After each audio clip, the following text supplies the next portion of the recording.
Kajian Kitab.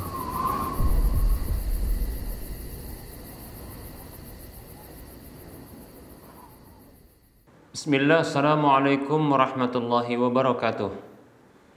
Innal hamdalillah nahmaduhu wa nasta'inuhu wa nastaghfiruh wa na'udzu billahi min shururi anfusina wa min sayyiati a'malina. May yahdihillahu fala mudilla lahu wa may yudlilhu fala hadiyalah. Wa asyhadu an la ilaha illallah wahdahu la syarika lah. Wa asyhadu anna Muhammadan abduhu wa rasuluhu sallallahu alaihi wasallam. Qala Allah tabaraka wa ta'ala, ya ayyuhalladzina amanu taqullaha haqqa tuqatih wa la tamutunna illa wa antum muslimun. Ya ayyuhan nasu taqu rabbakumul ladzi khalaqakum min nafsin wahidah wa khalaqa minha zawjaha wa bassa minhuma rijalan katsiran wa nisaa'a wattaqullaha alladzi tasaaluna bihi wal arham innallaha kana 'alaikum raqiba. Ya ayyuhalladzina amanu taqullaha wa qulu qawlan sadida yuslih lakum a'malakum wa yaghfir lakum dhunubakum wa may yuti'illaha wa rasulahu faqad faza fawzan 'azima. Amma ba'd. Fa inna asdaqal hadisi kitabullah wa khairal huda huda Rasulillah sallallahu alaihi wasallam wa syarrul umuri muhdatsatuha wa kullu muhdatsatin bid'ah wa kullu bid'atin dhalalah wa kullu dhalalatin finnar. Alhamdulillah,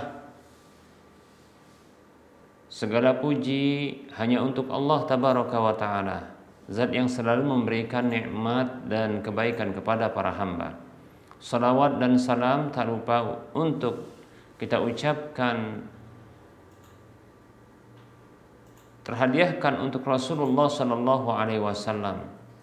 Kita berharap kepada Allah agar kita diberikan taufik oleh Allah untuk teguh istiqamah di atas petunjuk Rasulnya sampai akhir hayat kita. Para hamba Allah rahimani wa rahimakumullah, kita lanjutkan pembahasan kitab Minhajul Muslim di bab yang keempat tentang ibadah, dan kita masih melanjutkan bahasan tentang sholat. Dan kali ini kita akan masuki pembahasan tentang hal-hal yang dilarang di dalam sholat. Hal-hal yang dilarang dalam sholat adalah hal-hal yang telah datang dalil syar'i tentang keharamannya atau kemakruhannya di dalam sholat. Hanya saja larangan-larangan ini apabila dilakukan itu tidaklah membatalkan sholat, hanya saja mengurangi pahala sholat, mengurangi kualitas dari sholat seorang hamba. Baik para hamba Allah rahimani wa rahimakumullah. Jadi pembahasan kita adalah terkait dengan hal-hal yang dilarang dalam sholat, ya. Bisa jadi itu hukumnya haram, bisa jadi hukumnya makruh. Baik para hamba Allah rahimani wa rahimakumullah. Yang pertama adalah al-ikhtisar. Al-ikhtisar ini adalah meletakkan kedua tangan itu pada pinggang di dalam sholat. Baik para hamba Allah rahimani wa rahimakumullah, ini hukumnya tidak boleh meletakkan tangan di pinggang. Kalau bahasa Indonesia mungkin lebih tepatnya adalah berkaca pinggang di dalam salat, maka ini tidaklah dibolehkan. Karena ada hadis Nabi Shallallahu alaihi wasallam, yaitu hadis dari Abu Hurairah radhiyallahu anhu, anna Nabi Shallallahu alaihi wasallam naha 'anil khasri fi salati. Dari Abu Hurairah radhiyallahu anhu bahwa Nabi Shallallahu alaihi wasallam melarang dari melakukan al-khasr, yaitu meletakkan kedua tangan pada pinggang di dalam salat. Hadis ini hadis yang dikeluarkan oleh Imam Al-Bukhari dan Imam Muslim dalam kedua kitab sahih mereka berdua.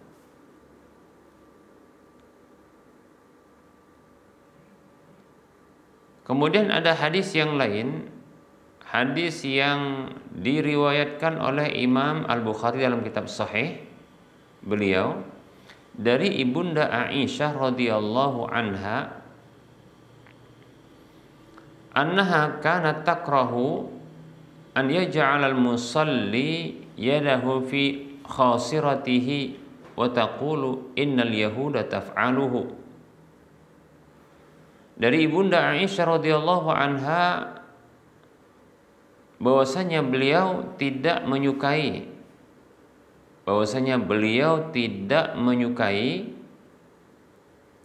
atau membenci seorang yang sholat menjadikan tangannya itu ada pada pinggangnya, dan beliau mengatakan sesungguhnya orang Yahudi melakukan hal itu. Hadisnya riwayat Imam Bukhari dalam kitab sahihnya. Baik para hamba Allah rahimani wa rahmakumullah. Jadi kalau kita berkaca pinggang dalam sholat, maka ini merupakan bentuk meniru orang kafir, yaitu orang Yahudi. Baik para hamba Allah rahimani wa rahimakumullah, ada hadis yang lain, yaitu hadis dari Ziyad bin Sabih rahimahullahu ta'ala, yang mengatakan sallaitu ila jambi ibni Umar radhiyallahu anhuma wa wada'tu yadi ala khasirati falamma shalla qala hadha as-salbu fi salati wa kana Rasulullah sallallahu alaihi wasallam yanha anhu. Hadis ini hadis yang dikeluarkan oleh Imam Abu Daud dalam kitab Sunannya, dan Imam An-Nasai dalam kitab Sunannya juga, Imam Ahmad dalam Musnadnya dengan sanad la ba'sa bihi.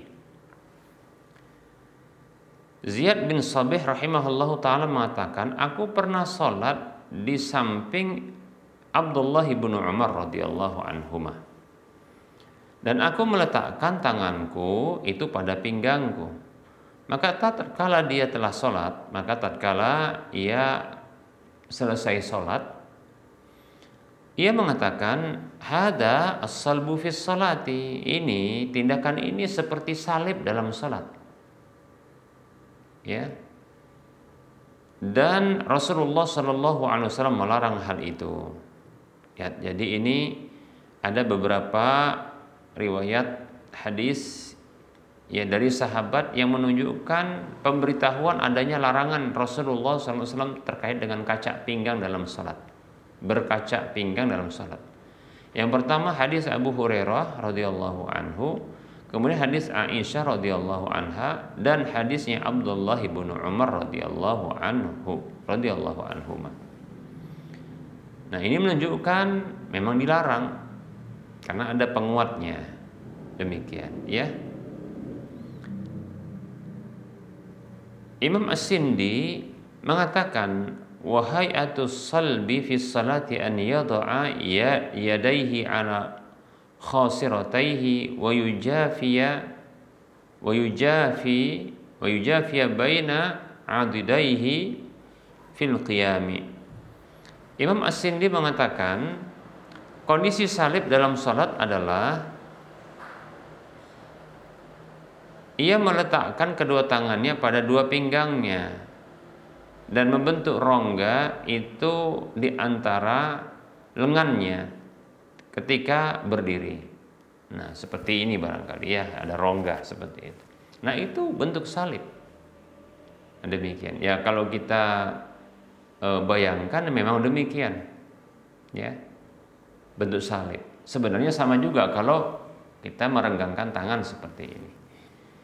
Cuma ada larangan secara khusus ya terkait dengan berkaca pinggang dalam sholat, itu disamakan ya itu seperti salib. Nah, para hamba Allah rahimani wa rahimakumullah. Nah, kalau salib itu kan memang terlarang kita menyerupai simbol-simbol orang kafir. Ya. Kalaulah dalam sholat itu dilarang, dan tentu karena ini sedang beribadah, maka sama saja di luar sholat juga dilarang. Karena kita tidak boleh menirukan simbol-simbol orang kafir. Oleh karenanya, ya sebaiknya kita menghindarkan ya berkaca pinggang, ya baik itu dalam sholat maupun di luar sholat. Kalau dalam sholat kayaknya kurang kerjaan ya berkaca pinggang ya. Tapi kalau di luar sholat ini terkadang yang kita lupa ya demikian. Oleh karenanya coba ini dihindarkan. Kenapa? Alasannya karena berkaca pinggang tadi sambil berdiri ya. Nah itu seperti membentuk salib, sementara kita itu dilarang untuk meniru simbol-simbol ya, mempopulerkan ya simbol atau memperagakan simbol-simbol kekufuran ya. Wallahu taala a'lam. Baik para hamba Allah rahimani wa rahimakumullah. Nah, berikutnya hal yang dilarang di dalam sholat adalah mengarahkan pandangan ke arah langit. Mengarahkan pandangan ke arah langit. Ini tidak boleh. Kenapa? Karena memang ada ya ancaman tentang hal itu. Dalam hadis yang diriwayatkan oleh Imam Muslim dalam kitab Sahih beliau dan Imam An-Nasai dalam kitab Sunan beliau, Rasulullah Shallallahu Alaihi Wasallam beliau bersabda, la yantahiyanna aqwamun an raf'i absarihim 'inda ad-du'a'i fi sholati ila as-sama'i au la tukhtifanna absarahum. Rasulullah Shallallahu Alaihi Wasallam beliau bersabda, sungguh benar-benar ya hendaklah orang-orang itu berhenti dari mengangkat pandangan mereka ke langit ketika berdoa di dalam sholat, atau benar-benar ya akan disambar latukhtafanna absaruhum, atau ya benar-benar akan disambar pandangan mereka. Kalau disambar pandangan mereka, berarti ini menunjukkan ya sebuah hal yang berbahaya. Ya, karena bisa jadi memang ini akan mengalami kebutaan. Ya. Seperti disambar dengan kilat, ya, yaitu cahaya yang begitu tinggi. Nah, ini dikhawatirkan bisa merusak mata, demikian. Nah, berarti ini berbahaya. Nah, ini ancamannya. Coba bayangkan para hamba Allah rahimani wa rahimakumullah, dalam kondisi berdoa di luar sholat kita dianjurkan untuk mengarahkan pandangan ke arah langit, ya, sembari mengangkatkan tangan kita ke arah langit, kan begitu, ya. Dalam hadis yang sahih Nabi kita Muhammad sallallahu alaihi wasallam, innallaha hayyun karimun, sesungguhnya Allah itu zat yang memiliki sifat malu dan zat yang maha pemurah. Allah itu malu terhadap hambanya tatkala hambanya menengadahkan tangannya ke arahnya. Ke arahnya ke arah mana? Ya ke arah atas, karena ya seorang mukmin meyakini Allah berada di posisi atas, yaitu Allah berada di atas, ya, karena Allah maha tinggi, karena Allah maha mulia, maka Allah berada di atas. Itu adalah langit, ya, maka mengarahkan, ya, menengadahkan tangannya ke arah langit sembari mengangkat tangan dan mengarahkan pandangan ke langit. Ini adalah adab dalam doa ketika di luar sholat. Namun luar biasa, ya, dilarang untuk mengarahkan pandangan ke arah langit. dalam salat ketika berdoa. Kalaulah di luar salat itu merupakan adab, maka dalam salat itu bukanlah adab. Kita ulangi. Kalaulah hal itu di luar salat merupakan adab, namun ketika di dalam salat itu bukan adab, bahkan dilarang. Ini menunjukkan kita harus mengarahkan pandangan itu ke tempat sujud sebagaimana yang sudah kita pelajari. Ya. Sebagaimana yang sudah kita pelajari bahwasanya ya hal yang disyariatkan bagi seseorang ketika sholatnya adalah dia itu mengarahkan pandangannya ke arah tempat sujudnya. Demikian. Ya. Baik para hamba Allah rahimani wa rahimakumullah. Ini berdasarkan hadis yang sudah kita pernah sebutkan, ya. Rasulullah Shallallahu Alaihi Wasallam beliau dikabarkan oleh ibunda Aisyah radhiyallahu anha, ya, beliau itu mengarahkan pandangan beliau ke arah tempat sujud beliau, ya.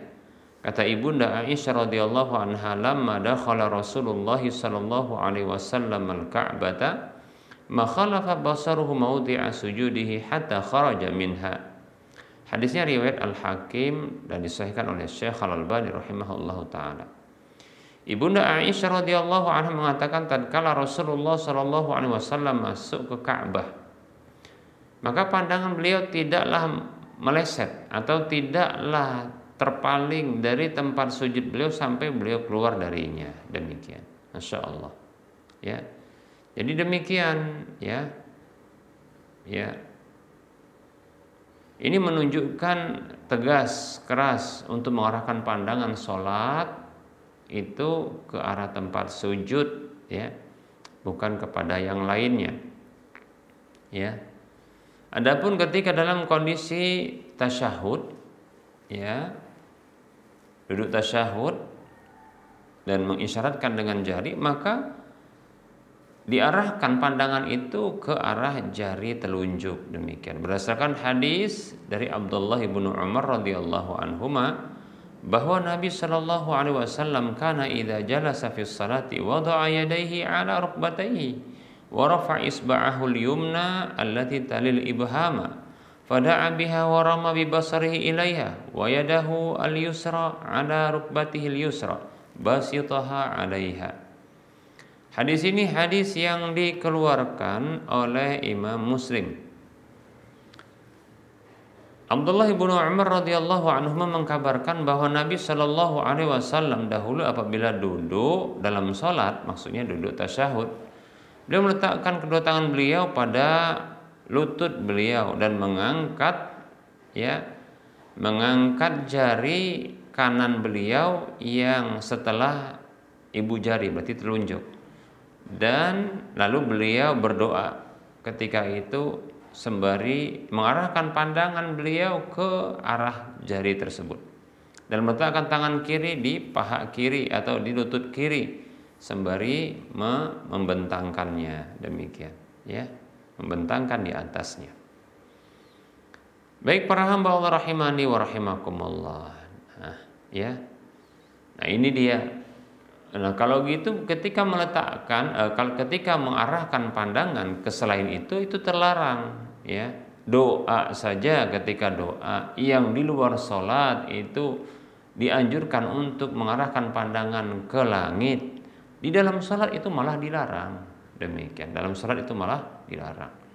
Ini menunjukkan, kembali kita katakan, ini menunjukkan begitu tegasnya, ya, untuk mengarahkan pandangan ketika sholat itu ke tempat sujud di semua dari posisi sholat. Demikian, kecuali dalam posisi tasyahud, ya, demikian, karena pandangan mata ke arah jari telunjuk.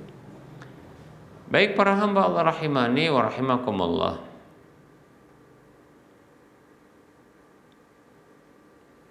kita lanjutkan. Ditambah lagi para hamba Allah rahimani wa rahimakumullah, ada ancaman, ya, ada ancaman bagi orang yang mengarahkan pandangan ke langit ketika berdoa, yaitu disambar pandangannya. Demikian, ya. Baik para hamba Allah rahimani wa rahimakumullah. Nah, berikutnya para hamba Allah rahimani wa rahimakumullah, hal yang dilarang pula yaitu mengarahkan pandangan kepada apa saja yang bisa menyibukkan, ya, di dalam sholat. Sibuk jadinya, kepikiran, ya, mengikuti apa yang dilihat tersebut. Demikian. Contoh adalah, ya, melihat pakaian atau mengamati pakaian yang dipakainya. Demikian. Atau pakaian orang yang di depan, apalagi pakaian tersebut yang digunakan oleh orang yang di depan tersebut ketika sholat itu ternyata ada tulisan-tulisan. Nah, dari sini makanya jangan sampai, ya, ketika sholat itu seseorang memakai pakaian atau sesuatu yang membuat orang sholat itu terganggu, teralihkan. Demikian, ya. Demikian para hamba Allah rahimani wa rahimakumullah. Nah, ini berdasarkan hadis dari Ibunda Aisyah radhiyallahu anha, anna Nabiyya sallallahu alaihi wasallam shalla fi khamisatin laha a'lamun faqala syaghalatni a'lamu hadhihi idhabu biha ila Abi Jahmin wa'tuni bi ambijaniyatin. Hadisnya diriwayatkan oleh Imam Al-Bukhari dan Imam Muslim. Kata Ibunda Aisyah radhiyallahu anha bahwasanya Nabi Shallallahu alaihi wasallam itu pernah sholat dengan memakai satu gamis yang ternyata gamisnya itu ada a'lam.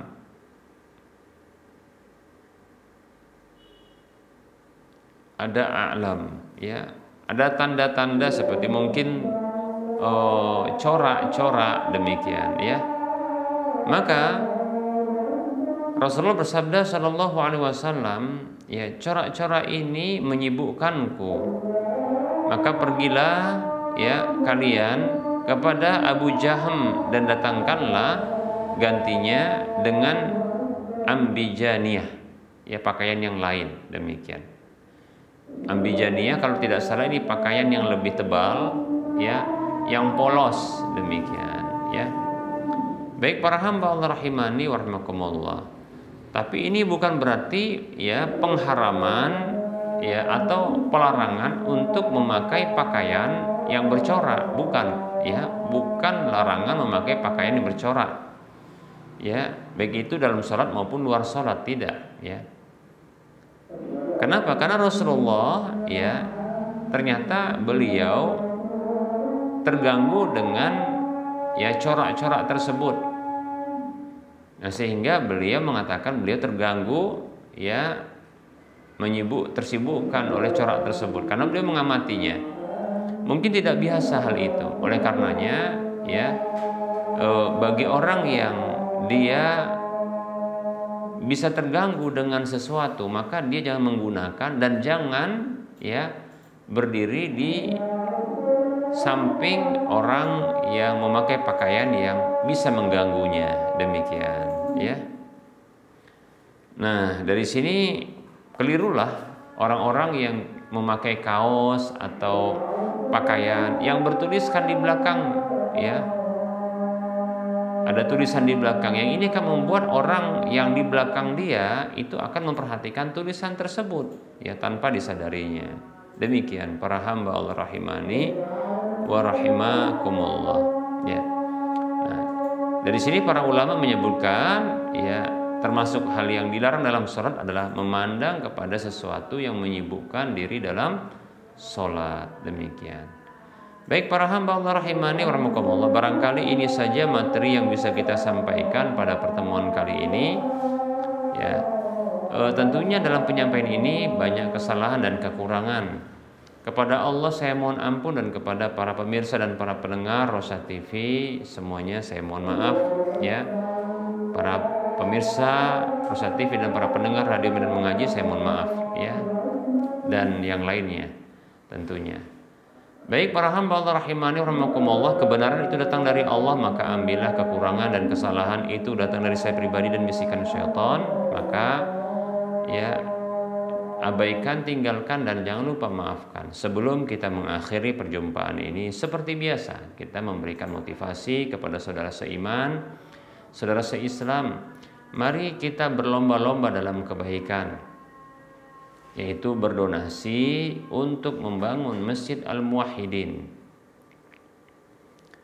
Kebutuhannya sangat besar, sekitar 41 miliar kurang lebih ya, sekitar itu.